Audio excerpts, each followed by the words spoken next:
Hello, and welcome back. My name's Corbin, and you're watching episode 4 of my heavily modded Forever World. Previously, we left off on getting this main structure down for our base build. Off camera, I got just a little bit done. I went ahead and decided that I wanted to get at least something started for the structure, just because we did a whole lot of building in the last episode, so we can just get the footprint down of the build theme that we want, and we can continue with it. I think that it pretty much perfectly lined up with getting a little hobbit hole set up, so I built the mound over it, and then I have been decorating. I can show you what I've been doing. So I wanted it to look like a cave entrance, and I've been just putting in the extra little details like the mushrooms in the ceiling and a few potted plants, but I think overall the base structures are going to look something like this. I like how this turned out, especially with the overgrown ceiling. It gives me the opportunity to use the cave vines for lights, considering the fact that this is a very natural build. So I'm going to pretty much use this footprint where I have a little cave in between sections, and then when I get to a section, I'm going to design it just like this. Intermittently, I'm going to be getting materials and continuing to build this spiral down, and then once we get to the bottom, I have a little cool plan designed. A lot of with how this building goes is getting down a base layer first, just the majority block type that's going to be encompassing the section you're working on.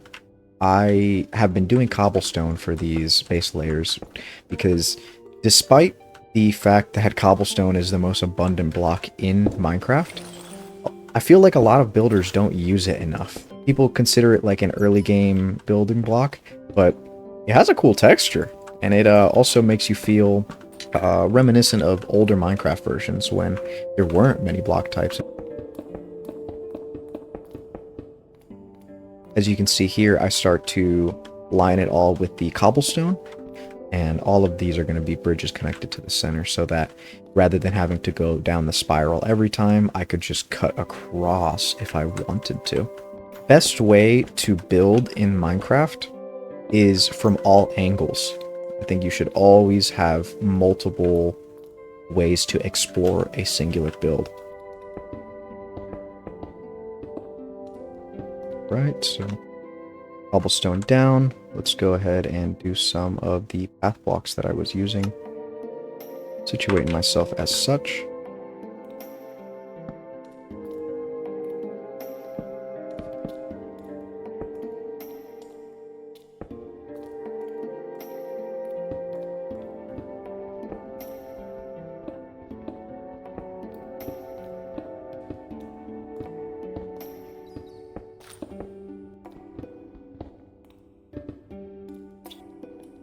When building, there's two rules of thumb that I like to follow.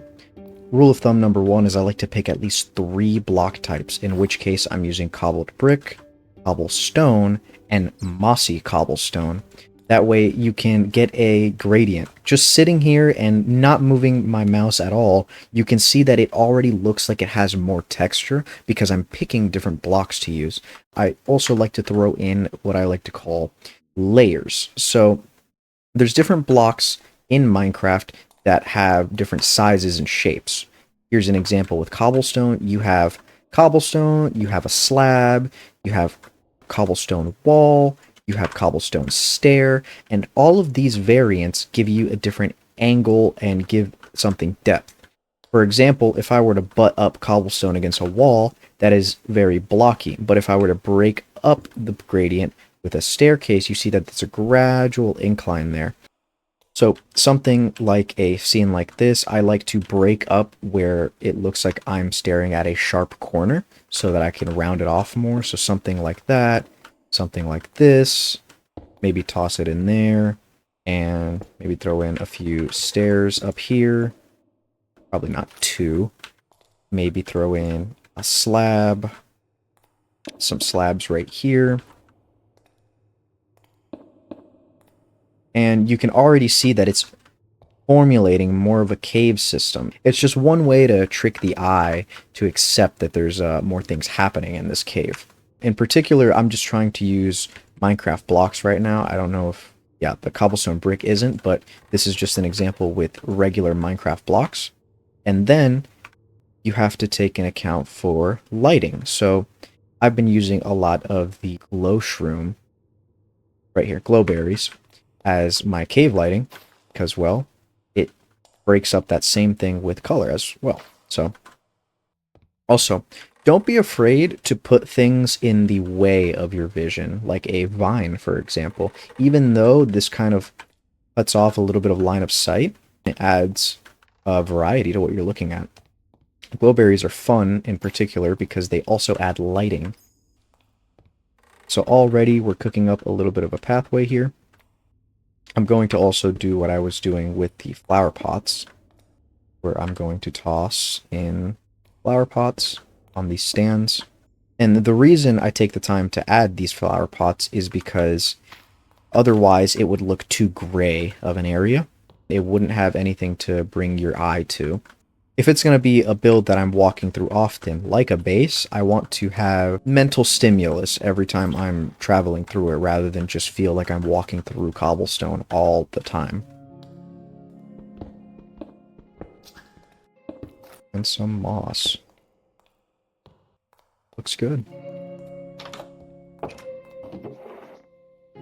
Another detail I like to do that's super subtle, but I notice it, is little textures on the ground. Gives you just a little bit more feel to it, and it sometimes breaks up what is already a consistent pattern. So somewhere like this, I'd toss in maybe a few of these pathway blocks, just pebbles. Yeah, that looks pretty good to me. Now we enter the next section of room here. Kind of talk a little bit through how I do this. Once again, I kind of pick my block type that I'm going to start with. In this case, I used stripped floral stem, ebony slabs, and witch hazel, the plank type. For the entrance of this, I actually want to put it on top of this cobblestone. Something like here. I try to make it as realistic as I can, making it feel like things need supports and such, so I'm probably going to throw in some witch hazel logs like I did here in this opening, down here. It's a little bit cramped, just because I don't have entirely the best angle to do this.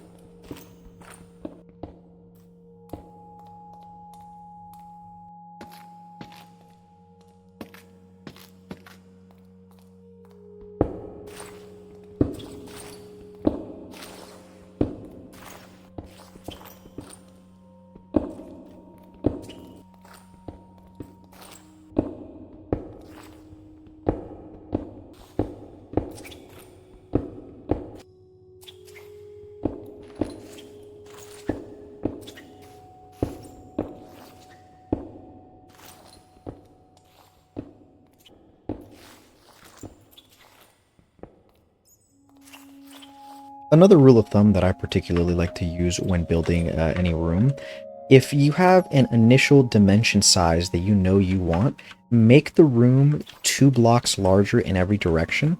That way you can put gradient to the walls.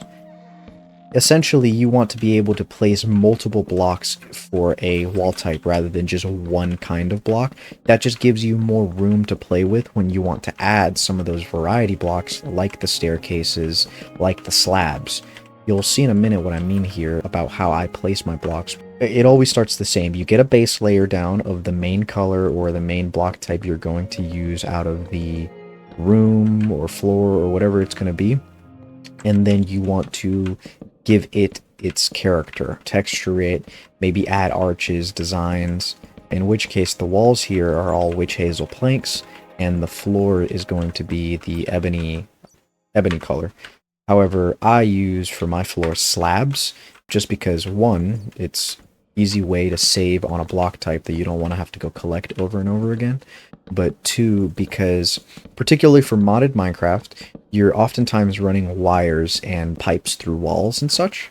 So I like to have just that little bit of extra headroom to be able to move around in there, just in case I need to step over a pipe that is blocking my character's 2-block height. It's just one of those things that I like to think ahead when I'm playing modded Minecraft.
Looking back at how I did this room, I have the support beams over top that are 3 blocks tall, and then I have 2 blocks above that before I place the ceiling, so I think I made this room just slightly too small. I'm gonna have to push this block up at least one more, but it's okay. I could just vein miner the whole thing.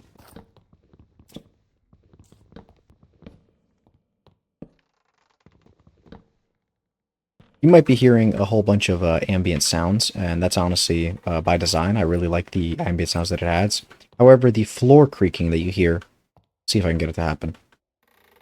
That right there, that creaking sound, I think it happens way too often, and I want to figure out a way to minimize that amount of floor creaking. Because my entire base is wooden, and if I'm walking on wooden floors and I hear that nonstop, I'm gonna go crazy. Probably for this episode it's gonna sound like that, but I'm going to find some time to figure out how to remove that sound. I think I know where the sound file is, but I don't know what I need to set to true or false in it to get that floor creaking to stop. The other sounds are great. I like the nature sounds that are being played over and over again, especially when I'm outside. It'll add a lot of ambient, which is what I'm going for with this playthrough.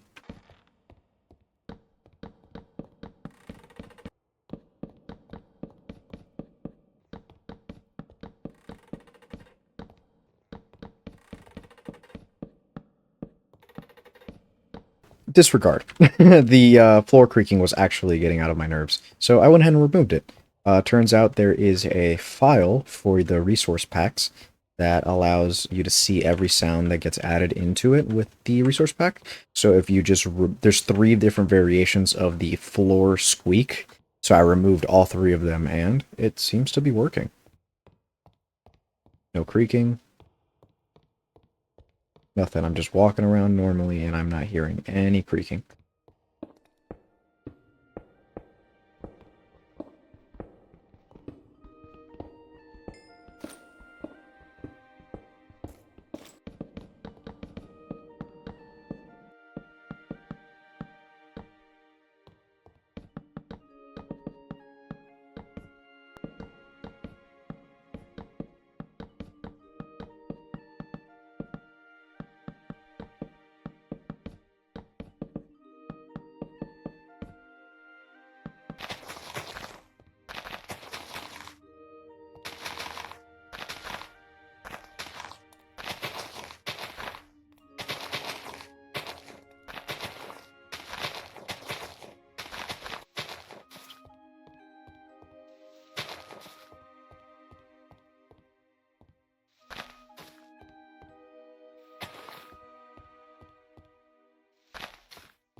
Okay, so this room actually came out pretty sweet. I added these little fences here to kind of break up the room's very squareness. So, yeah, I think that's pretty good. I'm going to do this pretty much for right the way down. I'm going to just kind of show turning this into the same exact cave that I did over there, and then with this room, the next cave, and then the next room. So, yeah, hope you enjoy.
Alright, well, we went ahead and finished a little bit of the build process of this base here. We're about to get into a pretty fun step, a little cool building technique that I like to do. But let me show you the entire base while we work our way down there. Starts here, and then you just work your way down.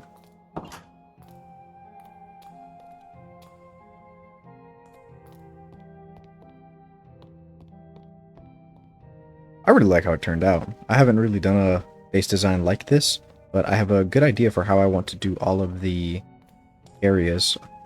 I kind of made a few extra rooms that I don't know if I would need, like this secondary one and then the last one at the bottom. Now that I have them, they're going to be useful. But the next thing we're going to work on is actually down here. So I'm going to turn this lower section into a cool void design with floating candles. It's really hard to explain without visualizing it, but you see what I mean. I'm going to set up some scaffolding, and we're going to get to doing that.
I have vastly underestimated how much black glass I'm going to need for this, because I honestly need to be doing 2 layers, but I'm just testing to see if 1 layer of glass works.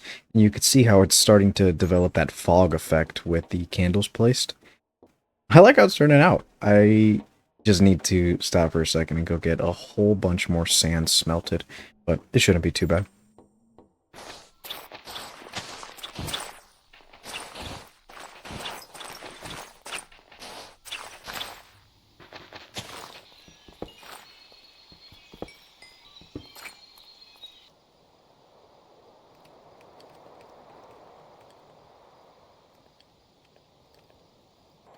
It's going to be a while before all this glass cooks, so I might as well get started on the first mod that we're going to play with that's going to be actually a tech mod. It's going to be the long-awaited, long-needed Applied Energistics. So for Applied Energistics, you just need to make a create machine that'll allow you to press these calculation presses. Typically, I do this the same way almost every time, but I make a water wheel with 3 of these deployers. Shouldn't need any more than that. Let's get to doing a little bit of crafting.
Alright, so that little crafting session was of the create area that we made down there. That's going to come to use in just a moment, but before I head down there and do the full crafting, I'm going to get some charged Certus quartz. You'll see right here that it takes a charger, which is a machine that I made, and some power. So we're finally getting to our first official power source here. Pretty simple for the time being. We just made a few basic solar panels. These are going to need to get upgraded the bigger our system gets. This will for sure do to get us some power. And as you can see, it's storing 1.6 KAE out of 1.6. So what we do here is we take, say, 5 Certus quartz. We put it in here, and the machine starts to charge it. Charge Certus quartz. Probably just need these 5 for now. It's going to be because we need to make Fluix crystal, so we can make our cable. Fluix crystal is charged Certus quartz, redstone, and nether quartz, and all you have to do is throw it in a puddle. I'll do that here. I just gotta grab nether quartz. See what's in of these. I know I had it somewhere. Here it is.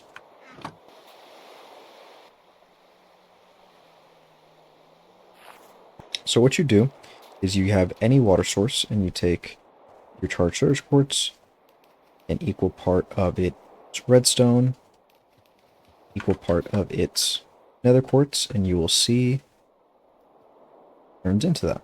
We got our 10 Fluix crystal. This is going to be just for the pipe that I need.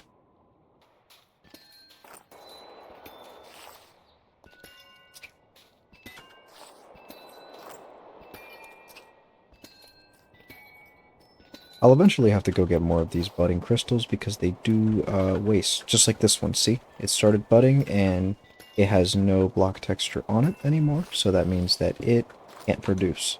But I can turn it into more Certus quartz. This whole system I'll leave here just for the time being. Here we can now craft quartz fiber. And this is just an empty block that won't transmit any energy. I have to combine it with Fluix crystal. Get onto it.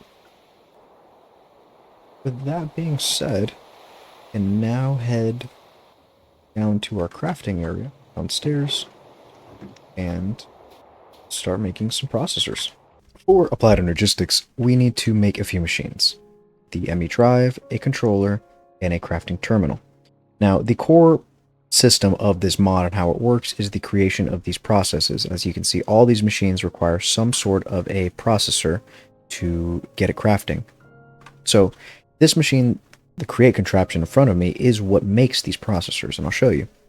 So let's take the ME drive, for example. This requires an engineering processor, and as you can see, it displays it right here exactly step by step how it goes. So it takes one printed engineering circuit, one redstone, and down here one silicone that gets passed in this assembly line to produce me one processor. So in which case, phase 1 is to produce the silicone, or the printed silicone.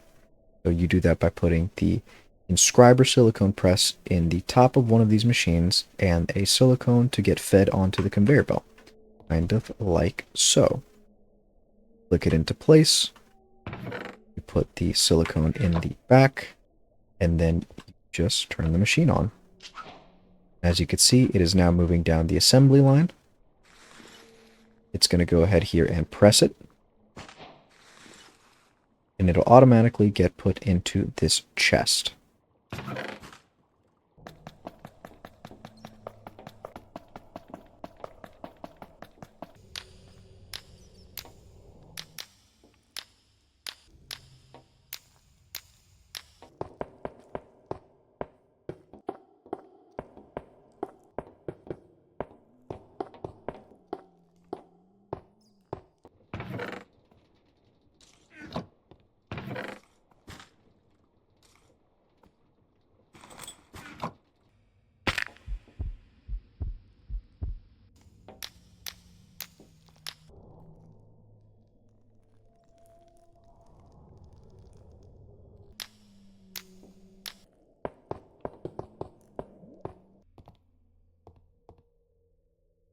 While I was making the processors, I decided to make some progress on some of this glass and candle situation, so it looks like cool void, and the effect is coming in nicely.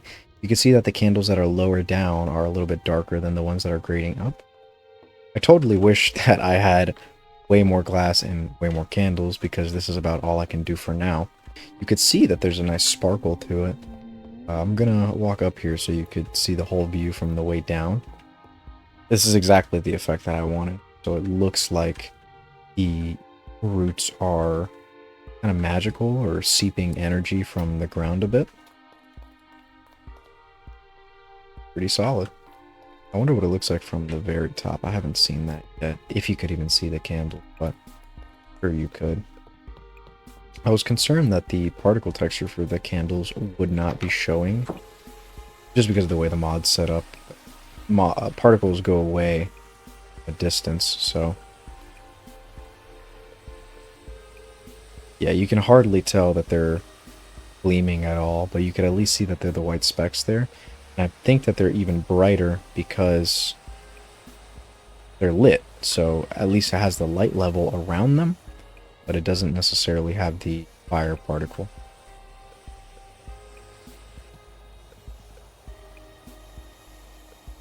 But anyways, that's enough building. We gotta get to doing some of the more tech stuff.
Alright, with that little crafting session done and dusted, we now have everything we need to start our first Applied Energistics setup. For those of you that don't know what Applied Energistics is, it turns all of your items into a piece of data that you can store on a computer. That way you can sort and organize. I'll show you how that works right now. You start with having a power source, in which case I've chosen an ME controller, and I'm going to put it next to my energy cell When it doesn't have power, it is dull and gray. When it does have power, it lights up. We go ahead and put the drive next to it so it has at least one channel of connection. And you insert your drives. You attach one Flux cable to it, and then you have the interface. So all of this gets powered, and you can see by hovering over it at the very top of my screen, it says device online. It has access to it, and then you get a terminal that looks a lot like this. Now, right now, it's empty, but I get to change how I like it in my dimensions, but we're going to store items in here. So you're able to store everything in here. I always sort it by amount of items. And then you can see that in here, each drive interface, it tells you with a color what is being stored in first, but you can also hover over it and it'll tell you in terms of bytes and item types. So now we start the very lovely process of cleaning our inventory.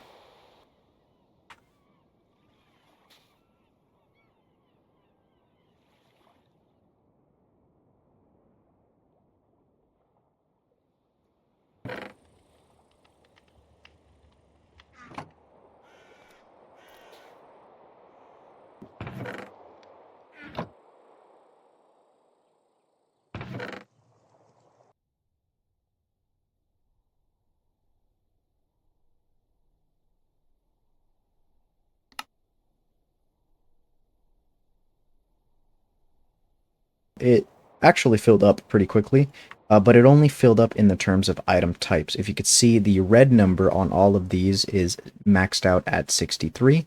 That means you could have 63 different item types per cell, but you could have 4,096 of each item type, or roughly. I think that's how it translates.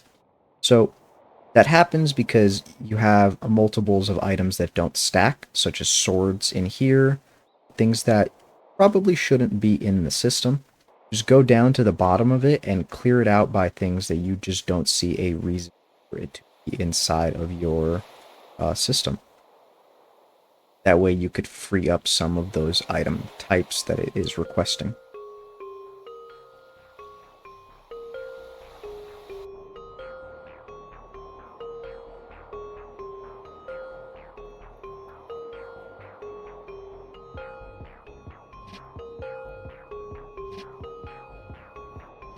Alright, there we have it. We have everything from this area stored into our drives. So now I can see everything in an ascending order from most to least, as well as I could search anything I want. Let's say, for example, I want emeralds. I have an emeralds right there, and they pop up. And yeah, that's how the system works. Granted, I'm going to need a lot more drives because, well, I'm running out of space already. But this is a system that can be infinitely expanded. Whatever size you need is whatever size you can get. I'm going to probably, off camera, just make a few more of these. A few more cells, a few more drives. Before we separate, I want to show you that this all stays in the cells. So I can pick these cells up and move this all wherever I please. All these items stay with me. I'm even going to take this structure and then I'm going to move it down into the base area. With that wrapped up, that seems to be about all the time that I have for this episode. I hope you enjoyed that we did a little bit of building, as well as we're now starting to get to the more technical stuff. Once the technical stuff comes into play, everything just gets exponentially faster. The few builds that I wanted to get done by hand at first are just for me, but from this point forward, everything's going to get a lot faster. Machines are going to start doing a whole lot of these things for me, and we're going to be able to do a bit more of our stuff that we want to do. Pick and choose and play. Well, yeah, thanks for watching.